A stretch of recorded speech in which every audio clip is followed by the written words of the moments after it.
Halo semuanya, pada video ini kelompok kami akan membahas mengenai fenomena burnout yang kerap terjadi dalam organisasi kemahasiswaan.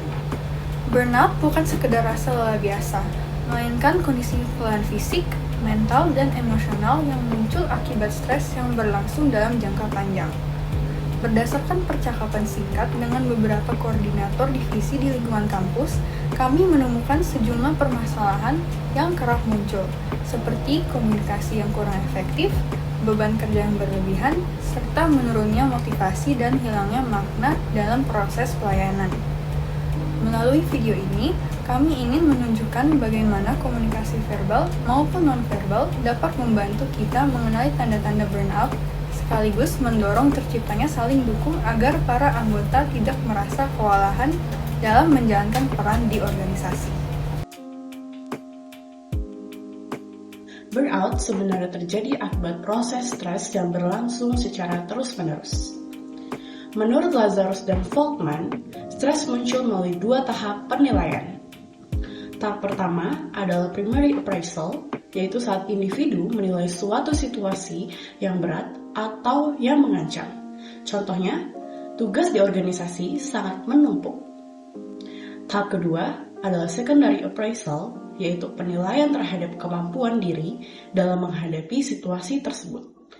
Misalnya, sepertinya saya tidak mampu untuk menangani ini dalam waktu dan energi saya sudah habis. Jika tuntutan situasi dianggap lebih besar dibandingkan kemampuan individu, tingkat stres akan meningkat.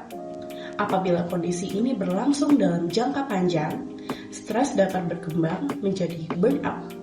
Fenomena ini sangat sering terjadi di organisasi kemahasiswaan yang memiliki ritme kerja cepat dan padat.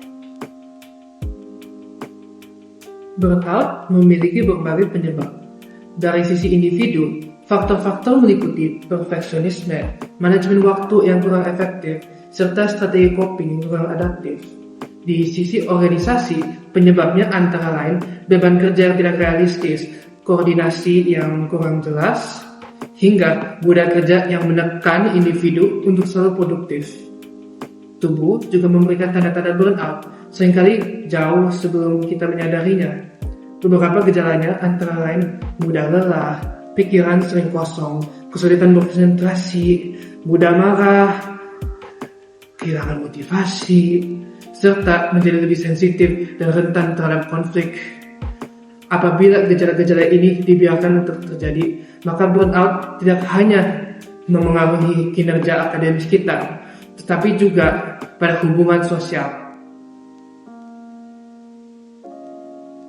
Untungnya, burnout dapat dikelola. Salah satu caranya adalah melalui problem focus coping. Misalnya, menyusun jadwal prioritas, mendelegasikan tugas, atau melakukan negosiasi terhadap tenggat waktu. Selain itu, terdapat emotion focus coping, seperti berbagi cerita dengan teman, bermeditasi, berolahraga, atau menulis jurnal. Namun, strategi coping yang bersifat menghindar secara terus-menerus, seperti menunda pekerjaan atau menghindari rapat, hal ini justru dapat memperburuk kondisi burnout.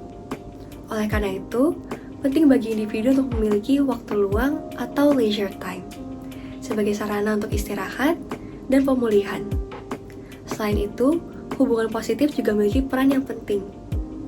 Dukungan sosial, empati, dan komunikasi yang terbuka dapat menjadi penyangga ketika tekanan mulai meningkat.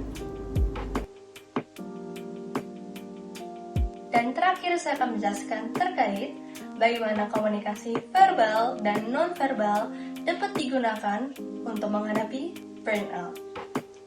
Secara verbal, kita dapat menggunakan kata-kata dan kalimat yang bersifat mendukung. Misalnya, apakah Anda kewalahan? Apabila iya, silakan beritahu saya. Atau, mari kita bagi tugas bersama-sama agar beban terasa lebih ringan. Secara non-verbal, kita dapat menggunakan tindakan-tindakan yang lebih sederhana, semisalnya anggukan, tatapan yang hangat, duduk menghadap lawan bicara, dan senyuman kecil. Hal-hal ini dapat memberikan kesan yang ramah dan juga membuat lawan bicara kita merasa lebih diterima dan didengar. Apabila kita menggunakan kedua bentuk komunikasi ini secara bersamaan, kita dapat menciptakan suasana yang tidak tegang dan lebih mendukung. Itu saja untuk presentasi kami. Terima kasih banyak telah menonton video kami. Sampai jumpa di video selanjutnya.